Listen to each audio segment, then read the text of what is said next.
স্বৈরাচার পালিয়ে গিয়েছে বাংলার জমিন থেকে। তার গণভবনটা এখন ফাঁকা ফাঁকা লাগে না? আওয়াজ দিতে হবে, লাগে কি লাগে না? দেশে আগুন জ্বালাইয়া আলেমদের লাগাইয়া, দেশে আগুন জ্বালাইয়া আলেমদের জ্বালাইয়া, পালাইয়া গেছো তুমি ঢাকা। গণভবনটা এখন ফাঁকা, ডাইনি রে গণভবনটা এখন ফাঁকা।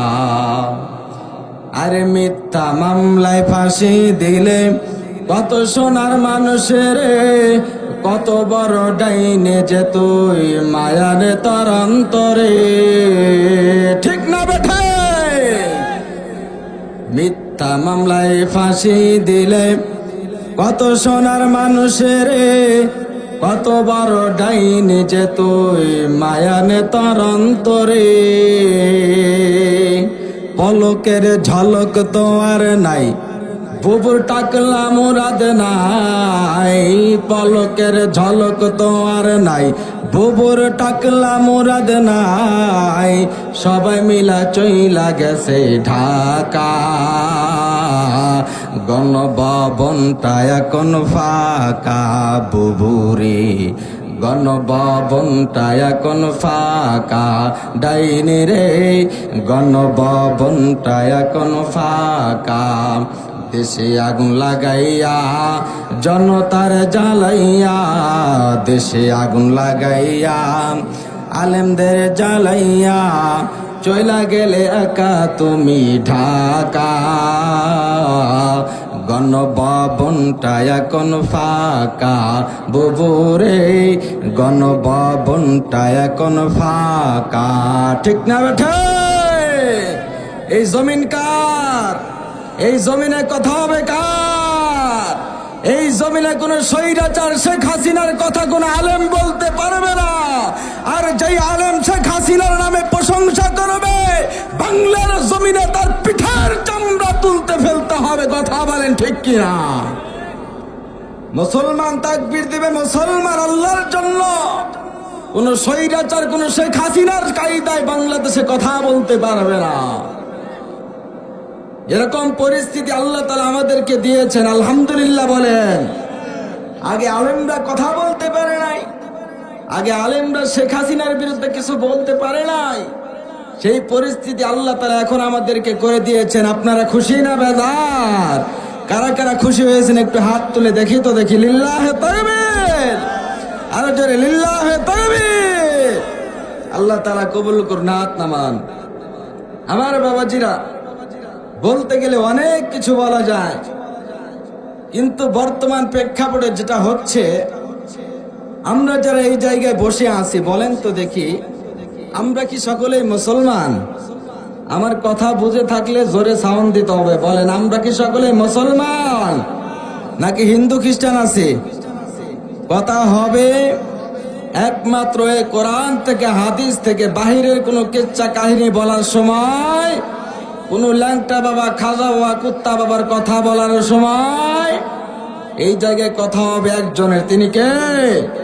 সে আল্লাহ এখনো আছে না নাই? এই সে আল্লাহ এখনো আছে না নাই? যে আল্লাহ শেখ হাসিনাকে তাড়িয়ে দিয়েছে, যে আল্লাহ বাংলার জমিন থেকে স্বৈরাচারকে বিদায় করে দিয়েছে, সেই আল্লাহ এখন আছে না নাই? সে আল্লাহ থাকলে আল্লাহকে ভয় করা দরকার আছে না নাই? কম না বেশি? তাহলে যদি আল্লাহ তাআলার প্রশংসা বেশি করতে হয়, তাহলে যদি কথা এদিক সেদিক হয়ে যায়, তাহলে আমরা কি বেজার করব? কোরআন থেকে যদি আমি বলি, যদি সেটা আপনার বিরুদ্ধে যায়, তাহলে কি বেজার করব নাকি বেজার হব? কোনটা? বেজারও হওয়া যাবে না, কারণ আপনার ভিতরে যেটা আছে সেটা আপনাকে বাহির করে বিদায় দিতে হবে।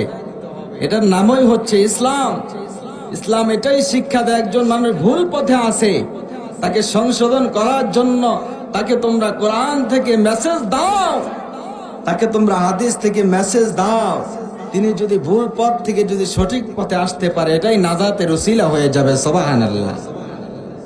আমার মুসলমান বাবাজিরা, কিছুদিন আগে যেহেতু কথায় কথায় এসে যায়, না বললেও পারা যায় না, যেহেতু আল ওলামা ওয়ারাসাতুল আম্বিয়া, ওলামাই কেরাম হচ্ছে নবীদের ওয়ারিস। নবী যদি যারা কোরআনের বিরুদ্ধে কথা বলেছে, মানুষের বিরুদ্ধে কথা বলেছে, মানুষকে অত্যাচার করেছে, নির্যাতন করেছে, সেই রাসূল যদি তাদের বিরুদ্ধে বলতে পারে, তাহলে আমি আল ওলামা ওয়ারাসাতুল আম্বিয়া, ওলামাই কেরাম হয়ে সেই মানুষের বিরুদ্ধে সেই মানুষকে সংশোধন হওয়ার জন্য বলার দরকার আছে না নাই?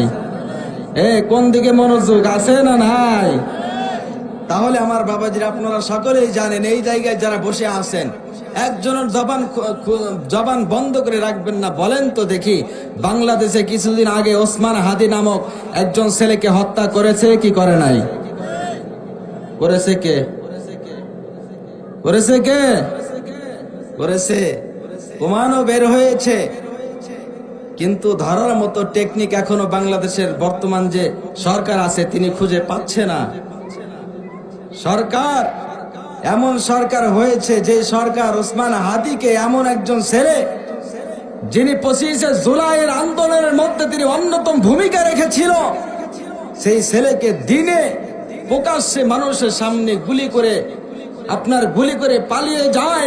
যারা হত্যা করেছে, যারা গুলি করেছে, তারা পালিয়ে যায়, আর সরকার এই দিক দিয়ে ললিপপ চষে। এরকম সরকার আছে না নাই? তাহলে ওসমান হাদি যদি দেশের জন্য, ভারতের বিরুদ্ধে কথা বলার জন্য যদি তার জান দিতে হয়, এরকম জান দেওয়ার জন্য ওলামায়ে কেরাম প্রস্তুত আছে।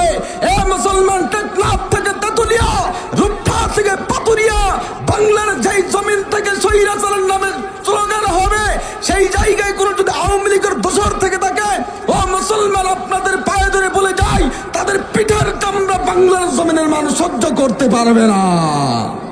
কথা বলেন ঠিক না বেঠে? তাহলে ওসমান হাদিকে যারা হত্যা করেছে তাদের বিচার হওয়ার দরকার আছে না নাই?